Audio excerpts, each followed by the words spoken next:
Oi, gente. E aí, como vocês estão? Estão bem? Espero que sim. Prontos para o último capítulo do livro Sapiens, uma breve história da humanidade?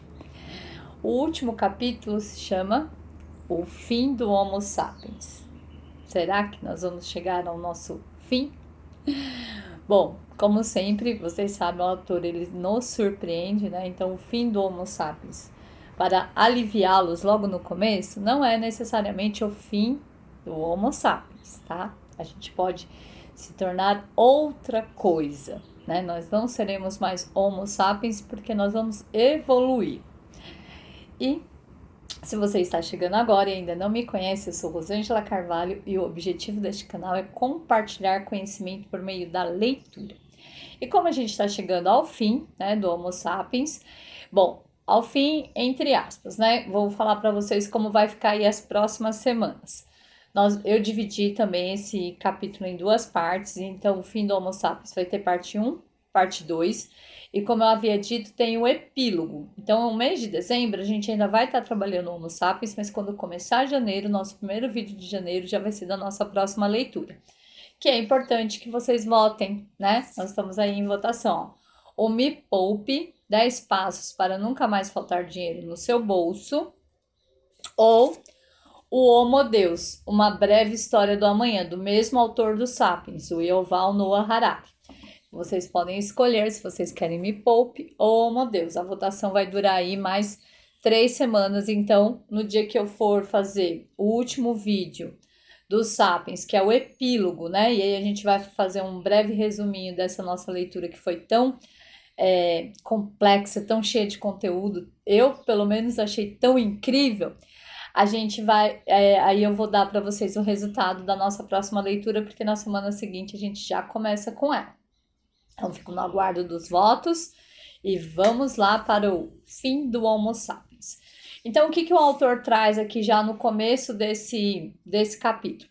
Ele fala, e a gente sabe disso, né? Nós, enquanto Homo sapiens, nós temos limitações biológicas, né? Durante muito tempo, a gente nem acreditou, né, até chegar à Revolução Científica, de que a gente teria capacidade para criar tantas coisas quantas as que a gente vem criando nas últimas décadas, principalmente. Mas é isso que ele fala. No começo do século XXI, isso já não é verdade, porque a gente vem rompendo essas barreiras, né? Esses limites da seleção natural e a gente está substituindo pelo que ele chama de designer inteligente. E aí eu já vou ler o nosso primeiro trechinho de hoje para vocês. Vamos lá, estamos no final, gente. Está acabando. Hoje, o regime de seleção natural de 4 bilhões de anos está enfrentando um desafio completamente diferente. Em laboratórios no mundo inteiro, os cientistas estão criando seres vivos. Eles violam as leis da seleção natural impunemente, sem se deixar frear nem mesmo pelas características originais de um organismo. Eduardo Kac, um bioartista brasileiro, decidiu em 2000 criar uma nova obra de arte, uma coelha verde fluorescente. Kac contatou um laboratório francês, ofereceu um pagamento para que eles fabricassem a coelha radiante de acordo com suas especificações. Os cientistas franceses pegaram o embrião de coelha branca comum e implantaram em seu DNA um gene tirado de uma água-viva verde fluorescente. E, voilà! Uma coelha verde fluorescente para Le Monsieur Caque. Caque batizou a coelha de Alba. É impossível explicar a existência de Alba pelas leis de seleção natural. Então, o que acontece? Até então, vou colocar aqui um parênteses, uma observação. Eu nem sabia que existia essa tal de bioarte, tá, gente? Descobri aqui fazendo essa leitura. Ele quis criar uma coelha verde fluorescente e os cientistas criaram. Ela é produto do designer inteligente e é também precursora do que está por vir. Se o potencial que a alba significa for plenamente realizado, e se a humanidade não aniquilar-se a si mesma até lá, a revolução científica pode se mostrar muito maior do que uma mera revolução histórica. pode se revelar a mais importante revolução biológica desde o surgimento da vida na Terra. Depois de 4 bilhões de anos de seleção natural, Alba se encontra no amanhecer de uma nova era cósmica, em que a vida será governada pelo design inteligente. Então, vocês sabem da seleção natural, de Darwin, né? Que ele vai falando que a gente vai se adaptando. E aí, algumas espécies vão morrendo porque elas não têm essa capacidade de adaptação. Isso é a seleção natural. Então, conforme o ambiente vai sendo modificado, algumas espécies sobrevivem e outras morrem. E aí, a alba, ela é uma espécie que não tem explicação. Não, na biologia, ela não existe, né? Ela é uma modificação biológica, genética. E aí o autor, vou ler mais um trechinho aqui, que ele fecha essa parte com essa observação. No momento em que escrevo este livro, a substituição da seleção natural pelo design inteligente poderia acontecer de 3 maneiras. Por meio da engenharia biológica, da engenharia ciborgue. Ciborgues são seres que combinam partes orgânicas e inorgânicas. Ou a engenharia de vida inorgânica, né? E aí ele vai explicar cada uma dessas engenharias, que vai ser isso a nossa parte 1.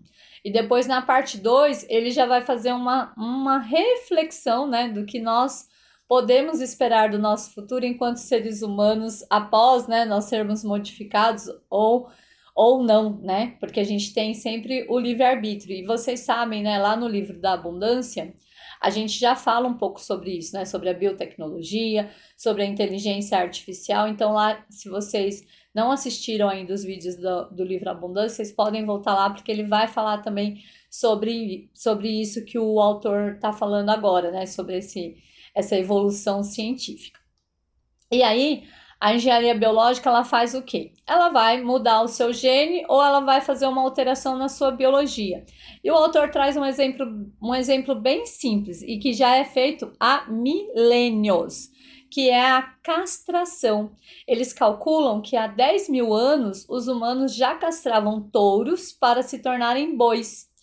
E os humanos também castravam seus próprios humanos, os seus jovens, para que eles tivessem vozes incríveis de soprano, né? Eu não sei se vocês sabem, mas eles castravam, né, os meninos para eles não fazerem a mudança de voz, para não ficar com a voz grossa. E os eunucos também eram castrados para poder cuidar do harém do seu sultão. Então, a mudança, né, genética, biológica, ela já vem sendo feita há muito tempo. Genética não, biológica. E, hoje em dia, com a evolução que teve, um homem pode até mudar de sexo através de cirurgias e tratamentos hormonais. Então, antes, a castração, né, era o mais simples, que vem já aí há milênios, mas hoje, se você for um homem, mas você não se identificar como homem, você pode até tornar-se uma mulher. Então, isso é o que vem acontecendo aí de evolução na engenharia genética. E aí eu vou ler mais um trechinho para vocês. Maravilhas ainda mais incríveis podem ser realizadas pela engenharia genética, que justamente por isso levanta uma série de questões éticas, políticas e ideológicas. E não são só os monoteístas devotos que objetam que o homem não deveria usurpar o papel de Deus. Muitos ateístas convictos ficam não menos chocados com a ideia de que cientistas estejam tomando o lugar da natureza. Os ativistas dos direitos dos animais condenam o sofrimento causado aos animais de laboratório em experimentos de engenharia genética e aos animais de criação que são produzidos em absoluta desconsideração para com suas necessidades e desejos. Lembra que a gente já falou um pouco sobre isso nas engrenagens da indústria? Vou deixar o lembrete aqui, ou aqui, né, sobre as engrenagens da indústria, falando sobre como os animais são reproduzidos. Os ativistas dos direitos humanos temem que a engenharia genética possa ser usada para criar super-homens que subjugarão o resto de nós. Profetas Jeremias oferecem visões apocalípticas de bioditaduras que clonarão soldados destemidos e trabalhadores obedientes. A sensação predominante é a de que oportunidades demais estão surgindo depressa demais e de que nossa capacidade de modificar genes está superando a nossa capacidade de fazer o uso inteligente e sagaz desse conhecimento. Então, lá no Abundância, a gente já faz um pouco dessa análise também. O que acontece? Nosso cérebro ele é linear e as mudanças têm sido exponenciais. Então, a gente está conseguindo fazer coisas incríveis num tempo que o nosso cérebro não é capaz de dominar essas decisões, né? Essas questões éticas, políticas, ideológicas. Até que ponto eu posso modificar o ser humano? Até que ponto eu posso fazer estudos com animais em laboratório? Até que ponto, né? A grande questão é essa. Até que ponto eu posso fazer esses trabalhos? E aí o autor, ele traz, né, ele descreve aqui uma série de possibilidades. Ele traz até uma questão que existe uma espécie de ratos que são monogâmicos. E aí eles falam que eles podiam retirar esse gene da monogamia e implementar nos seres humanos para que a gente sempre fosse monogâmicos. Ou também recriar os neandertais, já que nós mesmos os exterminamos, né? Ele considera isso uma dívida histórica. Ou trazer os mamutes de volta à vida, como a gente já viu em filmes lá, como o Jurassic Park, né? Trazer os dinossauros, né? A partir dos DNAs preservados de volta à vida.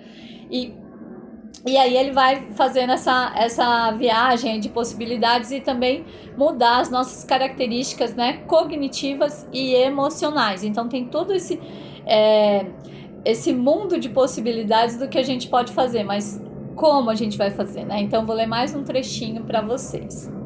É verdade, ainda não temos o discernimento necessário para alcançar isso, mas parece não haver uma barreira técnica nos impedindo de produzir super-humanos. Os principais obstáculos são as objeções éticas e políticas que desaceleram as pesquisas com humanos. E não importa o quão convincentes possam ser os argumentos éticos, é difícil compreender de que modo conseguirão deter o próximo passo por muito mais tempo. Lembra, lá na Abundância a gente também já fala isso, né? O autor já fala isso. A gente não vai conseguir deter por muito tempo. Vai acontecer essa evolução. Sobretudo, se o que está em jogo é a possibilidade de prolongar a vida humana indefinidamente, dominar doenças incuráveis e aprimorar nossas capacidades cognitivas e emocionais. Né? Então, se é uma questão de melhoria, como que a gente vai deter isso? Aí que ele vem, né, com a questão, né, do fim do Homo sapiens, né? Experimentar com os nossos genes não necessariamente nos matará, mas talvez venhamos a brincar com o Homo sapiens ao ponto de que já não sermos mais Homo sapiens. Então, quando ele fala do fim do Homo sapiens, lógico que se a gente não se exterminar antes, a gente vai se transformar de tal forma de que a gente não vai mais já poder ser considerado Homo sapiens. E aí ele vem falar da vida biônica, né? Que são 3 coisas que ele fala, né? A engenharia genética biológica, a engenharia biônica e a inteligência artificial, né? A vida inorgânica. A biônica também já existe há muito tempo, gente. Que é você perder um braço, você faz um braço biônico. Hoje em dia já tem tecnologias com braços que já até você se comunica, se movimenta por pensamento mesmo. Então já foi evoluindo. Antes era só uma prótese dura, né, que não tinha movimento. Hoje ela já tem movimento e eles já conseguem até que esses movimentos sejam feitos através do pensamento. E aí, eu lendo essa parte, lembrei que a gente já vê isso no cinema e nas séries há muito tempo. Eu lembrei de uma série que eu assistia quando eu era pequenininha, que era O Homem de 6 milhões de dólares, né? Olha, eu entregando a idade aqui, talvez vocês também já tenham visto, que era O Homem Biônico. E também tem o Robocop, né? O Homem Biônico é final da década de 70, começo da década de 80.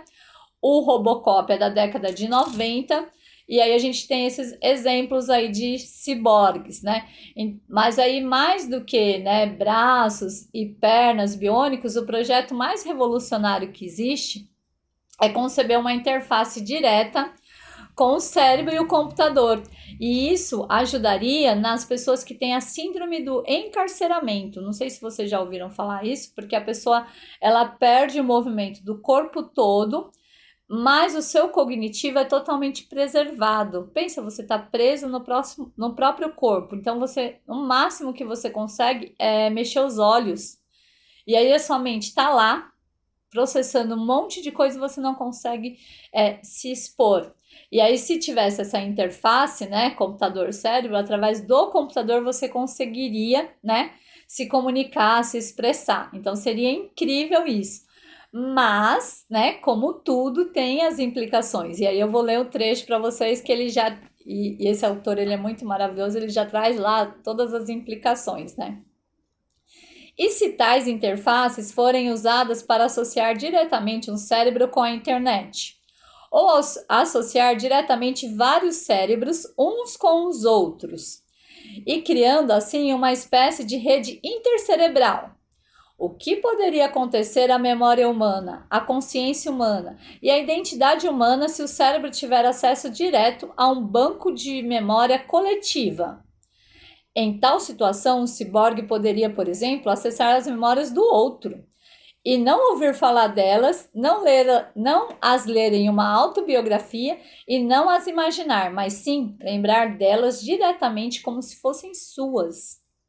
O que acontece com conceitos como ego, identidade de gênero, quando as mentes se tornam coletivas?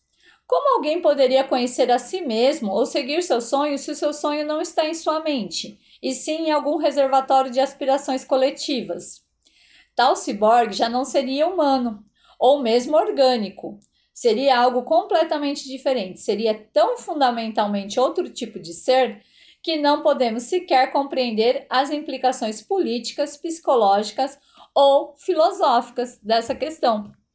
Então, é um monte de questões aí a serem respondidas se a gente realmente chegar a esse nível, né, de comunicação, de interface com o cérebro. E aí ele vem para a terceira possibilidade, né, que é a inteligência artificial ou a vida inorgânica, né? E ele já traz aí, né? A gente já viu também lá no livro Abundância de computadores, supercomputadores que já conseguem evoluir independentemente. É lógico que ele precisa de um humano para rodar ali o primeiro programa, mas depois que foi rodado o primeiro programa, ele mesmo consegue aprender sozinho e se adaptar sozinho. Eu vou ler um trechinho aqui para vocês. Tais programas de computador podem aprender a jogar xadrez, a dirigir carros, a diagnosticar doenças e a investir dinheiro na bolsa de valores. Em todas essas áreas, eles podem aos poucos superar os antiquados seres humanos, mas terão que competir uns com os outros e assim confrontar-se-ão com novas formas de pressão evolutiva. Então, aí os computadores vão disputar entre eles e eles vão ter que evoluir entre eles. E aí, falando em inteligência artificial, eu lembrei tem o filme, né? Eu, Robô, do autor Isaac Asimov. E aí eu fui pesquisar, o filme é de 2004, mas o livro, gente, é de 1950. E eu vou deixar para vocês um trechinho de uma entrevista que o Isaac Asimov ele deu em 1988, em que ele já falava sobre as possibilidades da internet e a sua influência na educação, né? E de quanto isso poderia ser bom para nós, né? Para os humanos. Então, eu achei interessante como que chegamos aí a esse ponto na questão da internet e essa pessoa com essa visão assim tão expandida. Eu até então eu já tinha ouvido falar no Isaac Asimov, né? O pai do meu filho, ele lê muito Isaac Asimov porque ele é programador de computador, ele é encantado com esse mundo tecnológico, mas eu não conhecia assim, e eu fiquei encantada com a entrevista e vou deixar aqui para vocês. Na parte 2, a gente continua essa reflexão, né, sobre o fim do Homo sapiens, mas a princípio o que ele traz, né, aqui, é essas três possibilidades de modificação, né, a biológica, genética, né, a do ciborgue, né, a engenharia ciborgue e a vida inorgânica ou a inteligência artificial, né, a gente criar robôs que consigam aí substituir o cérebro, mas isso é bem difícil. Eu vou ler aqui o último trechinho para a gente fechar. Talvez logo tenhamos respostas para essas perguntas. O projeto Cérebro Humano, fundado em 2005, espera recriar um cérebro humano completo dentro de um computador, com circuitos eletrônicos no computador emulando redes neurais do cérebro. O diretor do projeto afirmou que com o financiamento adequado, em uma ou duas décadas, podemos ter um cérebro humano artificial dentro de um computador capaz de falar e se comportar de maneira similar ao humano. Isso é o cara do projeto, mas existem outras pessoas que não acreditam que isso seja possível. Ó, nem todos os estudiosos concordam que a mente funciona de maneira análoga aos computadores digitais de hoje. E se não funciona, os computadores atuais não seriam capazes de simulá-la. Mas aí ele fala que foi liberada uma verba de 1 bilhão de euros, né, para continuar aí esse projeto. Então, é aquela coisa, né? Quem viver, verá, né? Se a gente continuar aqui sobrevivendo, né? Estamos terminando aí 2021, ainda em processo de pandemia, ainda com uma nova variante chegando. Então, não sabemos, né? Não sabemos nem o nosso futuro imediato, que dirá o nosso futuro para daqui a algumas décadas. Mas vamos vivendo aí a nossa evolução, tentando ser as melhores pessoas possíveis, tá bom? Um beijo e até a semana que vem.